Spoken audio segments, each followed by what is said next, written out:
Estamos aqui diretamente da Expo Católica com esses nossos episódios especiais que nós estamos gravando aqui, fazendo acontecer. Olha esse clima, olha esse barulhinho. É o clima de gente, de pessoas passando. E é com muita alegria que nós recebemos aqui, né, no nosso Santo Flow, o nosso querido, olha, eu vou dizer, viu, gente? Para catequese, evangelização, conhecer sobre a igreja, é com muita alegria que hoje a gente conversa com ele, com o nosso querido Altieres dos Santos. Ele está aqui, eu já quero dizer que esse é o nível de elegância que eu vou exigir a partir de hoje no Santo Flow. Altieres está aqui, seja bem-vindo, meu irmão, que alegria ter você aqui conosco. Alegria é minha, Guto, muito obrigado, é um prazer estar de novo com você. Olha, hoje é o primeiro dia aqui da nossa correria, aqui da Expo, e eu já quero começar falando sobre algo que já há algum tempo vem acontecendo, mas agora ultimamente, que seria o conceito de catequista e o conceito de catecismo, né? Por exemplo, você pega, a gente teve aí uma polêmica recente, né? O pessoal falando de catecismo para lá, para cá e tudo. Isso vem à tona uma coisa, por exemplo. Da mesma forma que nós temos, às vezes, pessoas que querem meio que levantar, não, é esse o catecismo, é esse. Às vezes a gente tem pessoas que querem levantar e dizer, olha, é essa a catequese, é essa a catequese. Como se fosse colocar numa caixa o que é catequese, o que é ser catequista, ou dizer, não, eu pensei em ser, eu vou ser, né? E eu já queria falar sobre isso, diante de tanta realidade que a gente vive hoje. O que realmente, para você que é... Gente, só para você ter uma ideia, o Altieres, ele é professor, ele é doutor. Hoje, você é doutor em quê, Altieres? Em Ciências da Religião. Ciências da Religião. Isso. Ele é responsável por todo o conteúdo catequético da Paulus, tá? Então você imagina, Paulus, conteúdo de catequese. O Altieres é aquele que é responsável. É isso mesmo, né? Tô falando certo, né? Sim, exatamente. Tá. Então, assim, isso é uma coisa importante para a gente frisar aqui. Então, de catequese, o homem entende. Então, quando a gente traz esse conceito de catequese, de catecismo, de catequista, existe uma... Até que ponto existe uma liberdade da pessoa dizer, não, eu quero dar catequese, ou eu quero ser catequista, eu quero ajudar pessoas com catequese. Existe uma porta de liberdade para isso?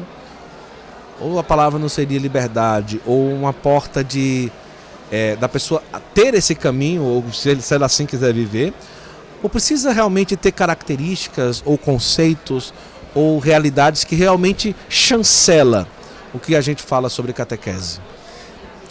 Tem uma expressão que é bem direta, que é perfil de catequista. Perfil de catequista. E não é só para catequista, né? A Igreja Católica, vamos começar do início nessa questão que você apresenta. A Igreja Católica tem uma crise que ficou de novo escancarada nesse novo censo. A gente continuou perdendo pessoas, a gente perde pessoas desde a década de 1960. Detalhe, o Brasil é um país único nesse quesito. Há outros países que tiveram crise de evangelização, mas até a França tem mais católicos praticantes percentualmente do que o Brasil. Será que somos 8% de verdade? 10%? Não sei. O fato é, o censo diz que somos 50 e alguma coisa. Nós, teólogos católicos, achamos que a gente seja em torno de 49. Tudo isso porque nós temos um déficit imenso na evangelização por causa do perfil de catequista. Você quer ver como? A gente não tinha catequese nesse formato até a década de 1970. Não era assim. A catequese era dada pelo padre nas tardes de sábado, nas mocidades ali. E às vezes no sítio, dava catequese lá e tudo, é isso mesmo. As famílias conseguiam evangelizar. Aí a gente teve o êxodo rural, a gente perdeu as raízes de fé e tudo mais. Resultado, precisamos de catequistas. E as catequistas aparecem, Guto, pela primeira vez assim com mais ênfase, a partir de 1970. No início, eram as senhoras de boa vontade, muitos anos de vida ali servindo na paróquia, desde que a galinha tinha dente, desceram da Arca de Noé e já estavam na paróquia. Eram senhoras de bastante tempo, de bastante idade, mas não tinha formação. Aí nós temos um primeiro perfil, aquela senhora de muita idade, de muita devoção. O segundo perfil nasce em 83, com o documento Catequese Renovada. Era uma catequista que deveria falar alguma coisa de Bíblia, porque essas primeiras não. elas liam o Pequeno Catecismo da Doutrina Cristã, sabe aquele? De 100 perguntas? Sei, Quem claro. é Deus? Sim, Não é? Qual o sentido de estarmos aqui? Sim. Aí era essa. Em 83 muda e fala para as catequistas: agora vocês poderiam falar um pouco de Bíblia, um pouco de história da salvação. Muitas não gostam, não conseguem, deixam. E o perfil mudou de novo, não por documento nenhum, mas por uma necessidade a partir dos anos 2000. Sim. E a gente está no quarto perfil agora, a partir da pandemia. Mas para ser direto, o perfil de catequista hoje tem que ser alguém que consiga alcançar 5 fronteiras da evangelização. Entender de Sagrada Escritura, Certo.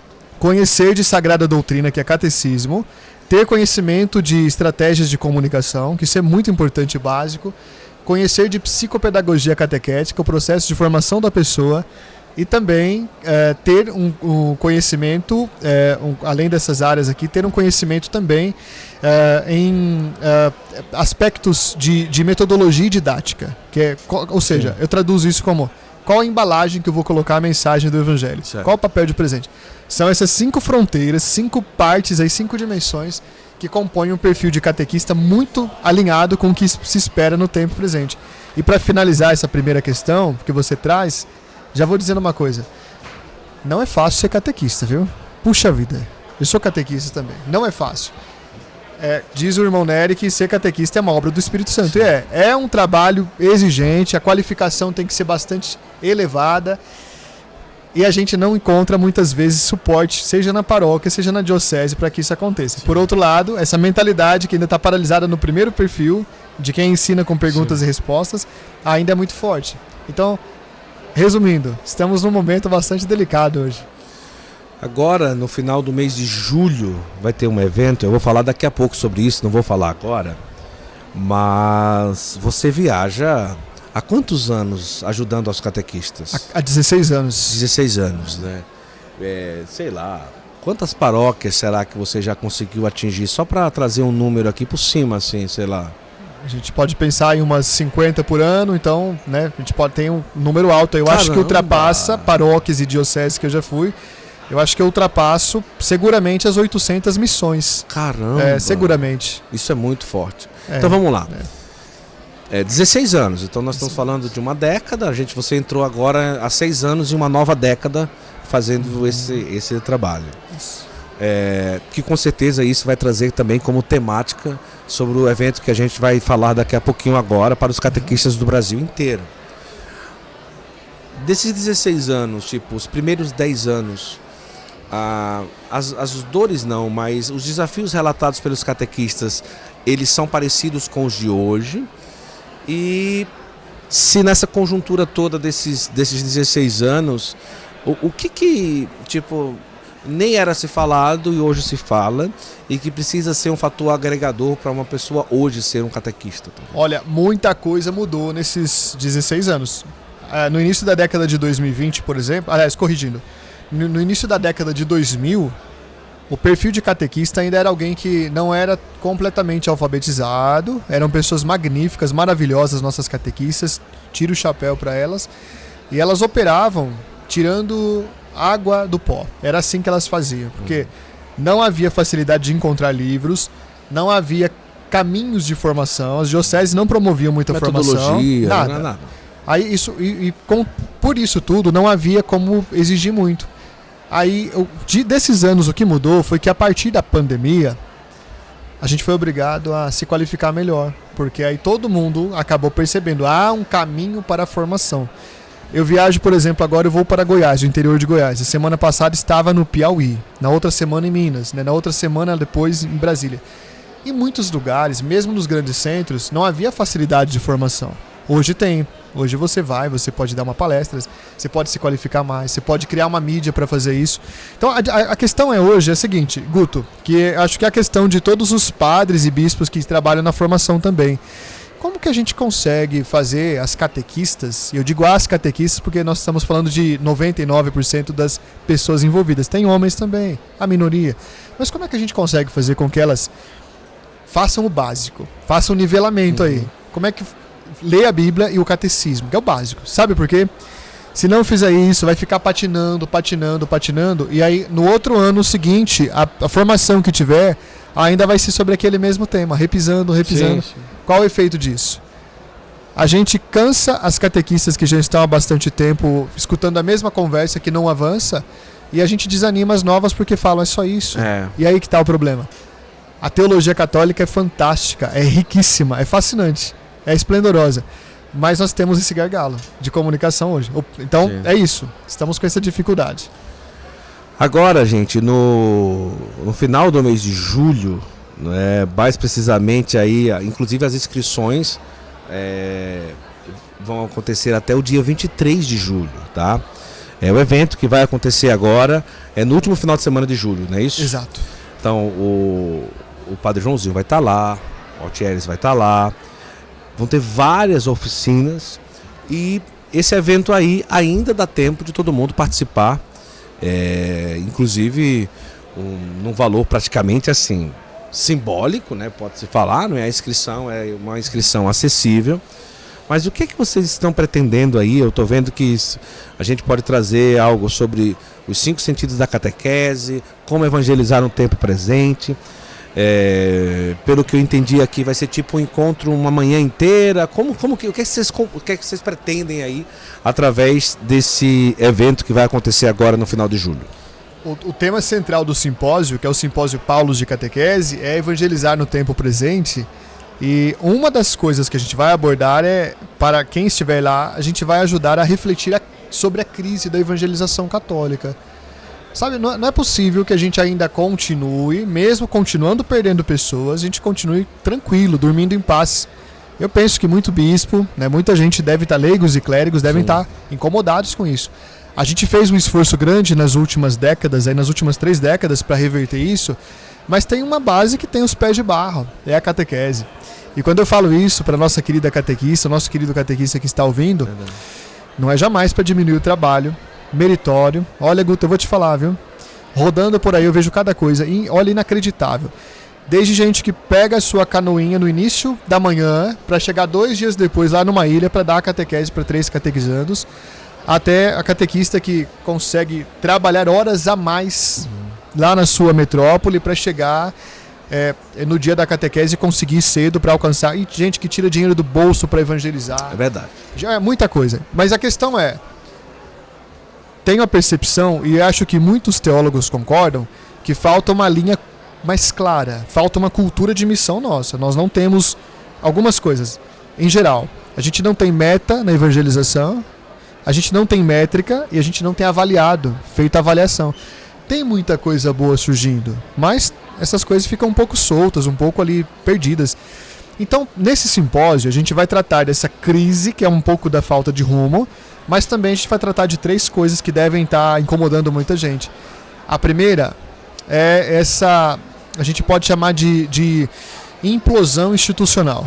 Essa implosão institucional como nos afeta perigosamente o fato de, a cada ano, termos que entregar uma santa casa, um asilo, uma rádio católica, uma obra de caridade, um veículo de comunicação, uma escola. A gente tem encolhido. Verdade. Isso tem que nos preocupar, não está normal.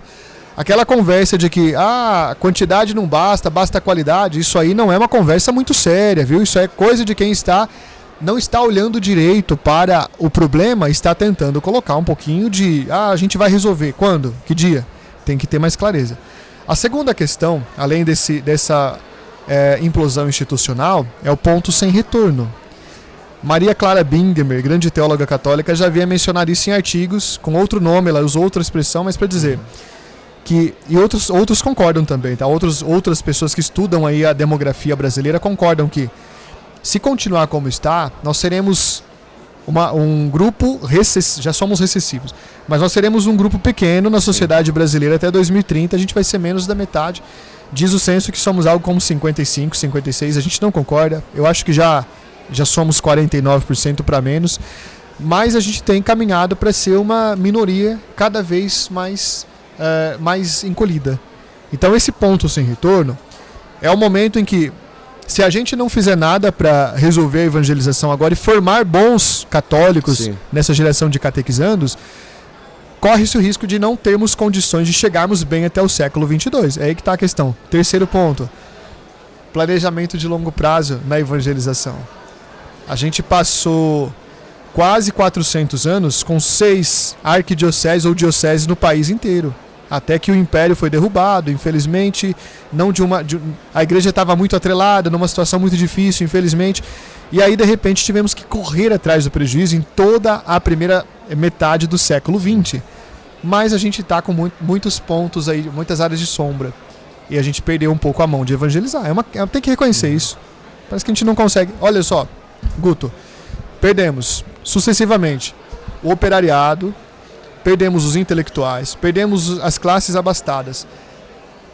Nas décadas de 70, 80 e 90, perdemos a classe empobrecida. A gente perdeu a juventude. Eu acho que a gente ainda tem um resquício de 2 públicos conosco, de 2 grupos. O grupo das mulheres e o grupo das crianças. Não é clareza se é verdade ou não. Sim. Não sei na paróquia de vocês, mas poucas paróquias têm a habilidade de falar com as mulheres, de falar com as crianças. Achamos que a catequese é uma forma inteligente, eficaz e a única de alcançar os públicos. E o fato é, cada vez mais a gente tem perdido parcelas importantes. Perdemos o movimento estudantil. A gente não tem habilidade com isso. Algum grupo que tem conseguido se destacar um pouco e se conectar, por muito senso de afinidade, são os movimentos e algumas associações. E a igreja em si, né, o grande corpo da igreja está um pouco perdido, fazendo a pastoral de manutenção. Bom, não vou adiantar muito, mas nesse simpósio vai ter muita reflexão sobre isso. Nossa. Então, catequista, padre, irmã, coordenador, coordenadora que está nos acompanhando, dia 26 de julho, a gente vai ter vai ser um evento muito importante para quem está preocupado. Como é que eu posso fazer diferente? Para que lado eu preciso ir para fazer o mínimo de forma eficaz? Dia 26 de julho, a partir das 9 da manhã, vai encerrar ali 12h30. Uma manhã, um simpósio, não é isso? Uma manhã vai acontecer na Fapcom? Na Fapcom. Olha que maravilha. Então, aproveita, entre em contato para o 8º simpósio da Paulus de catequese. E como você já percebeu, é uma temática extremamente atual. E imagina, uma manhã, junto com essa turma maravilhosa que entende de catequese. E assim, eu costumo dizer que os eventos, a reflexão que traz o conteúdo é muito importante. Mas estar com essas pessoas lá, falar um pouco da realidade da tua paróquia, trocar uma ideia, é um momento, né? Imagina, ali você vai ter a oportunidade de uma forma mais de perto, conversar e tudo. Ninguém vai dar palestra e sair correndo, né, Thierry? De modo nenhum. O simpósio é para isso, é para aproximar as pessoas, para ouvir. Então, ainda dá tempo, entra em contato, porque a intenção é que, inclusive, agora nesse simpósio, essa 8ª edição sempre acontece uma manhã, não? É sempre uma manhã. Sempre uma manhã. Que com certeza depois, né, futuramente, quem sabe, né, vai aumentando para um dia, para 2 dias, né? Depende do povo, né, também, né? Quando estiver disposto, né? É muito participado. Assunto tem, né? A gente fica lá até fechar a Fapcom à tarde, né? Mas vocês ficam lá até fechar toda a vida? Muita gente fica lá. Esse evento a inspiração para outros eventos que acontecem no Brasil hoje. Posso dizer com segurança. Vocês fazem, depois fica ali rumificando durante a tarde toda. Mas muitos eventos grandes que acontecem hoje de catequese se inspiraram no nosso simpósio, que bom, né? É a nossa contribuição também. Mas quem for lá vai gostar. Fapcom é um espaço maravilhoso. Eu estarei pessoalmente recebendo as catequistas lá, não é? Vai ter uma equipe muito boa atendendo também. Padre Joãozinho vai estar lá. Muitos evangelizadores estarão nesse dia. Então é um momento para você também conviver com o pessoal que está na linha de frente da evangelização. Sem dúvida. Combinado, então. Tá dado o recado. Eu quero agradecer muito aqui toda a parceria com a Paulus, agradecer a proximidade do Altieres também aqui, a toda a equipe que está aqui, e com certeza esse evento vai ser uma maravilha. E como é bom a gente perceber pessoas boas como vocês, olhando, percebendo, e a gente, 16 anos viajando para cima e para baixo, é uma missão árdua, não é brincadeira. A Amazônia você já foi, não? Muitas vezes. Muitas vezes? Muitíssimas vezes. Já fui ao Brasil todo. Na verdade, só falta mesmo ir a ao Amapá. É o único lugar que eu não fui ainda, mas o resto do Brasil já muitas vezes, todos os estados. Olha só, rapaz. Eu escuto, eu estou pretendendo, inclusive, fazer uma experiência de evangelização lá na Amazônia também. Eu tenho curiosidade de perceber como que é tudo isso. Mas você já foi, tipo, muitas horas de barco, não? Muitíssimas. Por exemplo, um percurso longo que eu faço, em janeiro eu vou com uma turma de catequistas e padres, a gente fica de 10 a 15 dias em algum estado da Amazônia. Esse ano foi Roraima, o ano passado foi Amazonas, o ano anterior foi Pará, o outro ano foi Rondônia e assim por diante, né? Mas há percursos de barco que você leva, se for no barco, aquele barco de madeira, você pode levar até 3 dias. Mas se for na lancha rápida, em apenas 12 horas você faz o percurso de Manaus a Parintins, por exemplo. Apenas 12 horas. É fascinante. É muito bom. Um dia eu quero ir, quero participar. Deixa eu dar de presente aqui para o Altieres. Estamos nos aproximando aí. O sino tá batendo, né? O sino é uma festa. Aproximando agora do mês de São Miguel. Presentear aqui o Altieres com essa imagem belíssima do artesanato Costa. Eu sempre fico sem saber como é que... Acho que é assim mesmo, né, Altieres? De presente pra você, meu irmão. Poxa, alegria. Muito obrigado. Agradeço também ao artesanato. É assim, desculpa. Isso, assim fica mais prático, né? Olha. Obrigado. Agradeço a você e ao artesanato Costa também, né? Belíssima imagem. Belíssima. Que bom que seja também ele a fortalecer toda a sua batalha, porque, gente, não é fácil. Às vezes a gente não tem noção o que é muita viagem, muita correria. E convidar você que ainda não conhece também todo o trabalho de evangelização Catequistas em Missão que o Altieres tem. Tem site, tem um Instagram, tem vários. Hoje você tem um perpétuo ou são cursos específicos? Eu tenho uma meta e essa meta está quase cumprida. Que é uma meta de um perpétuo. Zerar a teologia católica em cursos para as catequistas. Então, o curso que eu dou na pós-graduação ou na Universidade Católica, eu transformo ele num curso gratuito e ofereço para as catequistas. O ano passado foi História da Igreja, esse ano é Sagrada Escritura, então a gente está estudando cada livro da Bíblia. Eu sou biblista também. E tem o curso do catecismo, esse é permanente. Agora os outros, Cristologia, Mariologia, Pneumatologia, Missiologia, tudo isso a cada mês um curso novo. Olha. Hoje começa um de reforma protestante e um de liturgia, inclusive, né? Então, vale a pena. Esse homem não para. Meu Deus do céu. Que coisa maravilhosa. Quando se faz, mas é tranquilo, né? Quando se faz o que gosta, é muito tranquilo. Pra quem estudou em cima do lombo do cavalo, tá maravilhoso. Tá sossegado. Você sabe dessa história, gente? Isso é verdade, não é não? É verdade. Você estudava na garupa de um cavalo, não é isso? Sim, eu sou peão. Pode não parecer, mas sou vaqueiro. Então, sim, em cima do cavalo. Cara, a história do Altieres é maravilhosa. Meu irmão, muito obrigado. Obrigado também aqui o pessoal da Paulus. E nos encontraremos mais vezes, se Deus quiser. Espero você no simpósio. Você vai aparecer lá, não vai? Pois é, eu não vou dizer porque no último final de semana de julho eu tenho um encontro para casais para pegar. Em Maceió.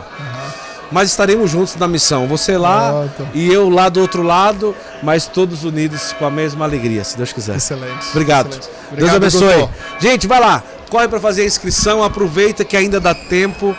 Um 8º Simpósio Paulus de Catequese. Deus abençoe. Até a próxima, se Deus quiser. Vamos caminhando daqui, da Expo Católica. Vem para cá.